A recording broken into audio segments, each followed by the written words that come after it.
সম্মানিত ভিউয়ার্স, আসসালামু আলাইকুম ওয়া রাহমাতুল্লাহ। আশা করি আপনারা ভালো আছেন।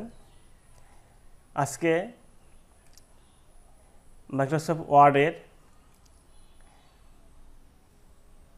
বেসিক কম্পিউটার ক্লাসের কয়েকটি বিষয় দেখাবো। সেটা হচ্ছে কীভাবে ফন্ট স্টাইল চেঞ্জ করবেন, কীভাবে ফন্ট সাইজ চেঞ্জ করবেন, কীভাবে বোল্ড করবেন, ইটালিক করবেন, বিভিন্ন ধরনের আন্ডারলাইন করবেন, কীভাবে ফন্ট কালার চেঞ্জ করবেন, কীভাবে লাইন কালার চেঞ্জ করবেন আর কি সেভাবে। তো সেক্ষেত্রে আমি যে লাইনটি বা শব্দটি আমি চেঞ্জ করব, সেক্ষেত্রে আমাকে কী করতে হবে, প্রথমে ওই লাইনটুকু বা ওই শব্দটা কী করতে হবে, আগে মার্ক করতে হবে বা ব্লক করতে হবে আর কি। এটাকে বলা হয় মার্ক বা ব্লক আর কি। এখানে দেখুন, হোমের অধীন, ফন্টের অধীন, ফন্টের মাস উপরে দেখুন নিখোঁজবান, এটা হচ্ছে ফন্টের নাম। শত শত ফন্ট আছে, তার মধ্যে নিখোঁজবান একটি ফন্ট। এই যে আমি যদি এই ফন্টে সিলেক্ট করি, ক্লিক করি, তাহলে কিন্তু আমার ওই লেখাটুকু কিন্তু ফন্টের স্টাইল চেঞ্জ হয়ে যাবে আর কি। আমি যদি অন্য কোনো ফন্টের সিলেক্ট করি, তাহলে কিন্তু আমি যেটুকু ব্লক করছি বা মার্ক করছি, শুধুমাত্র ওইটুকু কিন্তু লেখাটা আমার চেঞ্জ হয়ে যাবে আর কি।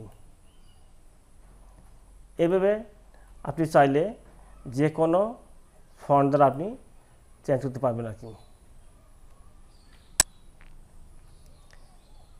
এভাবে দেখুন, এই যে আমি চাইলে যে কোনো ফন্ট দ্বারা আমি সিলেক্ট করতে পারবো।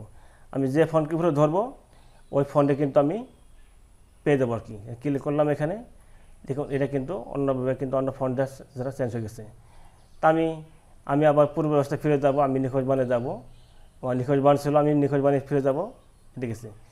আপনি চাইলে কিন্তু এভাবে যে কোনো শব্দ বা লাইন বা বাক্যকে আপনি কিন্তু ফন্ট স্টাইল চেঞ্জ করতে পারবেন। আমি এখানে একটা লাইন দেখেছি, আমি এখন একটি শব্দকে ফন্ট স্টাইল চেঞ্জ করবো আর কি। দেখুন এবার কিন্তু চেঞ্জ হয়ে গেছে অন্যভাবে আর কি। আপনি যা ইচ্ছা আপনি তাই কিন্তু করতে পারবেন আর কি।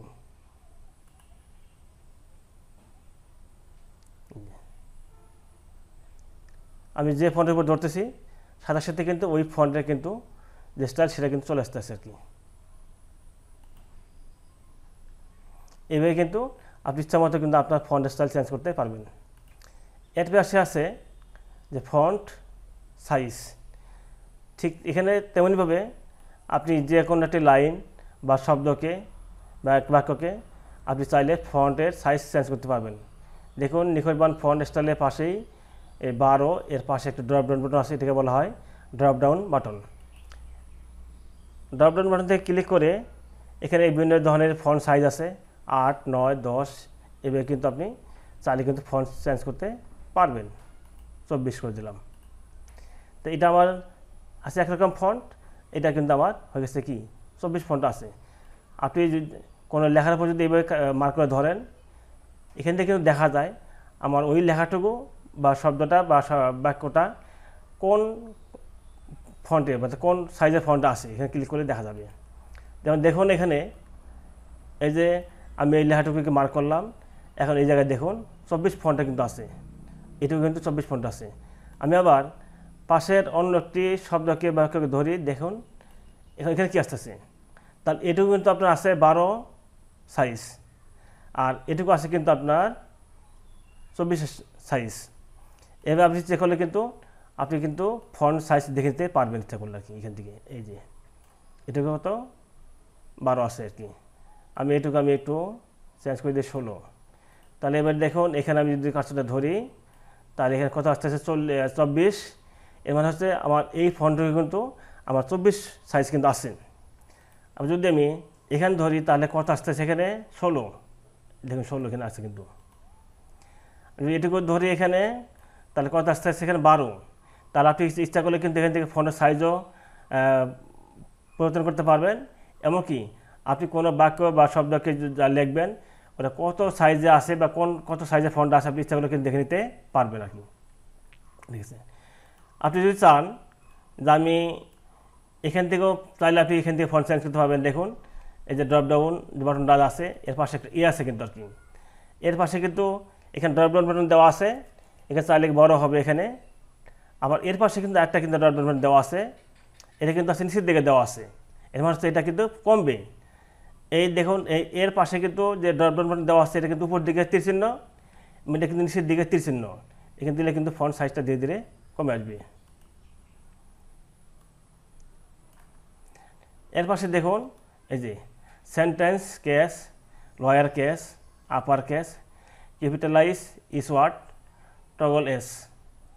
এটা কিন্তু আপনার ইংরাজি যখন আমরা কোনো শব্দ লিখবো বা বাক্য লিখবো সেই ক্ষেত্রে প্রয়োজন হয়, এটা বাংলা ক্ষেত্রে এদিকে আমাদের কোনো প্রয়োজন হয় না এই অপশনটা আর কি। এখন দেখুন এই যে সাবস্ক্রাইব করুন, এই শব্দটি এই যে দেখুন নিখোঁজ বানিয়েছে কি বি দেওয়া আছে, বি হচ্ছে বোল্টের চিহ্ন।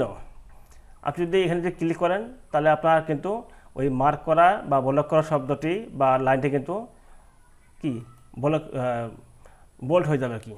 দেখুন এই শব্দটি কিন্তু বা এই শব্দগুলো কিন্তু পাতলা, আর এটা কিন্তু অনেক কিন্তু মোটা, কিন্তু অনেক মোটা। আপনি যদি পূর্বের অবস্থায় ফিরে নিতে চান তাহলে আবার কিন্তু আপনাকে এই জায়গায় ক্লিক করতে হবে, বিতে ক্লিক করলেই আবার আগের মতো কিন্তু ফিরে হয়ে যাবে আর কি।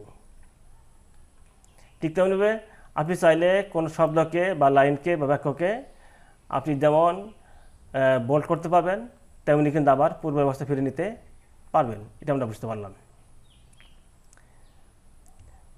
তা আমি এখন এটুকু আসি, এই যে এই লাইনটুকু আমি চাই যে আমি একটু বাঁকা করে লিখবো, বাঁকায় দেবো, যেটাকে বলা হয় ইটালিক বলা হয়, ইটালিক। এই যে ইটালিক দেখুন এই লাইনটুকু বা শব্দগুলো কিন্তু আছে কিন্তু স্বাভাবিকভাবে লম্বা খারাপভাবে আছে। আর আমি যেটুকু ব্লক করেছিলাম, ব্লক করার পরে বা মার্ক করার পরে আমি আইতে ক্লিক করলাম, এটা কিন্তু বাঁকা হয়ে গেছে, ইটালিক হয়ে গেছে আর কি। আপনি যদি চান যে আমার এই লেখাটুকু আমি পূর্বের অবস্থায় আবার ফিরে নিয়ে যাব, তাহলে এখানে আবার ওইটুকু মার্ক করে আবার আইতে ক্লিক করবেন, আর স্বাভাবিক অবস্থায় ফিরে আসবে। এটি গেল। আমি চাই যে আমি এটুকুকে আমি আন্ডারলাইন করব। এর পাশে দেখুন ইউ দেওয়া আছে, ই হচ্ছে আন্ডারলাইন। এর পাশে আছে দেখুন একটি ড্রপডাউন বাটন দেওয়া আছে, ড্রপডাউন বাটন বলা হয় এটাকে। এই যে এখানে ক্লিক করলে কিন্তু বিভিন্ন ধরনের আন্ডারলাইন দেখতে পাওয়া যাবে এখানে আর কি, বিভিন্ন ধরনের আন্ডারলাইন পাওয়া যাবে আর কি। ইউ আন্ডারলাইন হয়ে গেল। আমি চাই যে না আমি এই আন্ডারলাইনটা রাখবো না, আমি চাচ্ছি যে আমি অন্য কোনো আন্ডারলাইন দিব, যেমন ডবল লাইন দেওয়া আছে এখানে। এরপর এখানে দেখুন এখানে আছে এই যে বিভিন্ন রকম আন্ডারলাইন দেওয়া আছে। আপনি যদি চান যেখানে মোর আন্ডারলাইন ক্লিক করে আর অন্য কোনো আন্ডারলাইন নিতে পারবেন।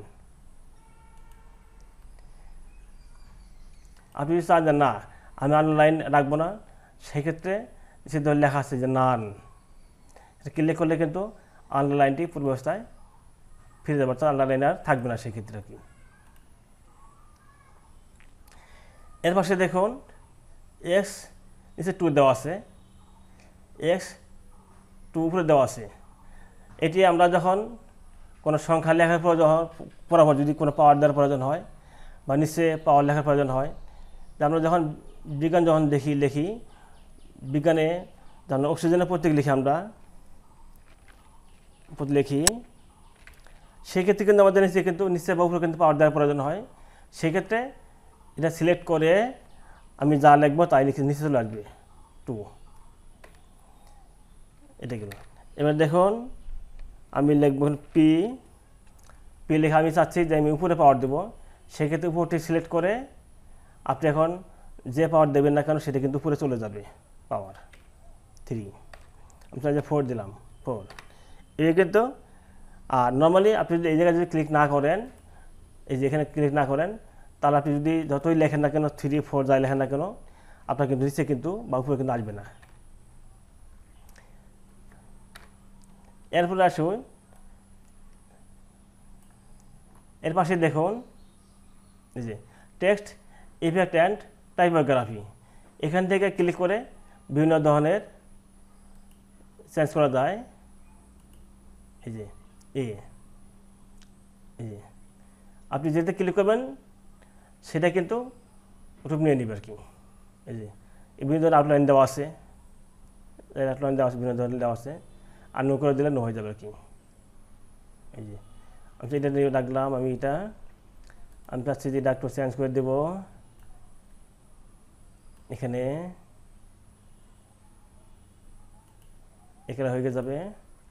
এবার কিন্তু আপনি কিন্তু চাইলে চেঞ্জ করতে পারবেন আর কি। আর যদি পূর্ব ব্যবস্থা ফিরে যেতে চান এখানে তাহলে দেখুন এই যে ব্যাক বাটন আছে, এখান থেকেও যাওয়া যাবে। আবার আপনি যতটুকু কাজ করেছিলেন যদি ওইটুকু যেতে চান, পরবর্তীতে যেতে চান, তাহলে এখানে ক্লিক করেও যাওয়া যাবে, এখান থেকেও ফিরে আসা যাবে। আমি চাচ্ছি এটা গেল। এরপর দেখুন এটা হচ্ছে আপনার টেক্সট লাইন হাইলাইটস কালার। এটা কিন্তু ফন্টের কিন্তু কালার চেঞ্জ হবে না, এখানে ফন্টের যে লাইনটা আছে ওটা কিন্তু ওই লাইনটা কিন্তু হাইলাইটস হবে আর কি। দেখুন এই যে এখানে আমার লেখাটা কিন্তু কালো ছিল, কালোতে কিন্তু আছে, কিন্তু শুধুমাত্র কি হয়েছে এক্ষেত্রে আমার লাইনটা শুধু হাইলাইটস হয়েছে আর কি, লাইনটা হাইলাইটস হয়ে গেছে। আমি চাই যে অন্য কোনো কালার দেবো, যদি চাই যে না আমি আগের জায়গায় ফিরে আসবো সেক্ষেত্রে আমি নো কালার দিব। এটা একটা সিস্টেম। আমি এখানে এই কালার দিলাম, আপনি যেমন এখান থেকে যেমন আসতে পারবেন নো কালার, আগে মার্ক করতে হবে, মার্ক করার পর মার্ক হচ্ছে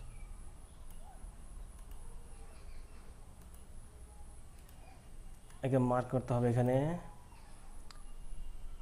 মার্ক করার পর যে কালার দেবেন সেটা করতে পারবেন। আবার চাইলে আপনি এখান থেকেও আসতে পারবেন, ব্যাক করতে পারবেন নো কালার দিয়ে, চাইলে আবার এখান থেকেও যাওয়া যাবে। এই যে দুইভাবে যাওয়া যায়। এরপর দেখুন এর পাশে কি আছে, ফন্ট কালার। যেখানে ক্লিক করি শুধুমাত্র শুধু ফন্টের কালারটাই চেঞ্জ হবে, লাইন কিন্তু আপনার এখানে কোনো কি কালার চেঞ্জ হবে না আর কি। আগে ছিল আমার কি ওই টেক্সট, আমি যে শব্দটি বা লাইনটিকে মার্ক করছি ওইটা লাইনটার কালার হাইলাইটস হয়েছে, কিন্তু এখন কিন্তু ফন্টের কালার হাইলাইটস করলাম।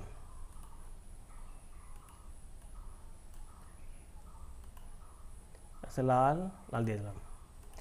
আপনি যদি চান যে আমি পূর্বের অবস্থা ফিরে যাব, তাহলে এখান থেকে আপনি যাবেন অটোমেটিক যাওয়া যাবে। আবার চাইলে আপনি এখানে ব্যাক করেও যেতে পারবেন আর কি। তাহলে আজকে আমার ক্লাস এই পর্যন্তই। আপনারা ভালো থাকবেন আশা করি। আর যদি ভিডিওটির দ্বারা আপনাদের কোনো উপকার হয়, অনুগ্রহপূর্বক আমার চ্যানেলটি সাবস্ক্রাইব করে দিবেন। সবার জন্য শুভকামনা, সবাইকে ধন্যবাদ।